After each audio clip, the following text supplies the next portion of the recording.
Bonjour, je ne sais pas vous, mais souvent, quand je me retrouve dans des situations qui me dépassent mes compétences ou je ne sais plus quoi faire, je pense à cette histoire qui se trouve dans le deuxième livre des Rois au chapitre 5, où il y a un récit, et dans ce récit, il y a une petite phrase, toute petite phrase, qui a transformé la vie d'un grand soldat, le général en chef du roi de Syrie.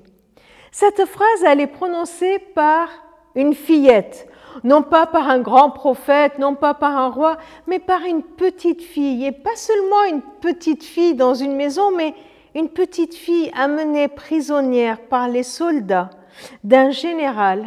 Et elle se retrouve servante de la femme de ce même général des armées, qui est nommé Naaman.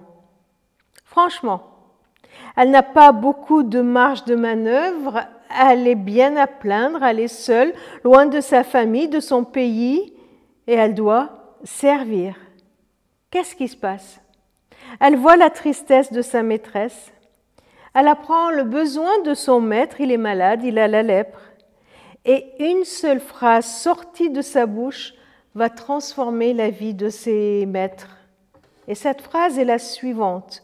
2 Rois 5, 3. Ah, si seulement mon maître se présentait au prophète qui est à Samarie, celui-ci le guérirait de sa lèpre. Si seulement.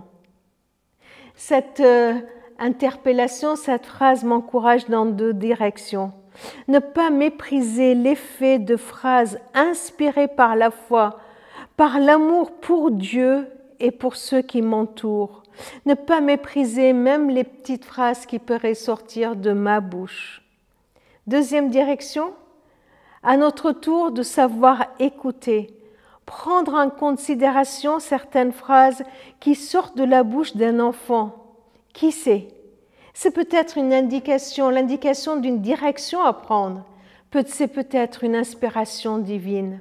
Soyons à l'écoute de toutes ces petites phrases qui peuvent, inspirées par Dieu, transformer des vies.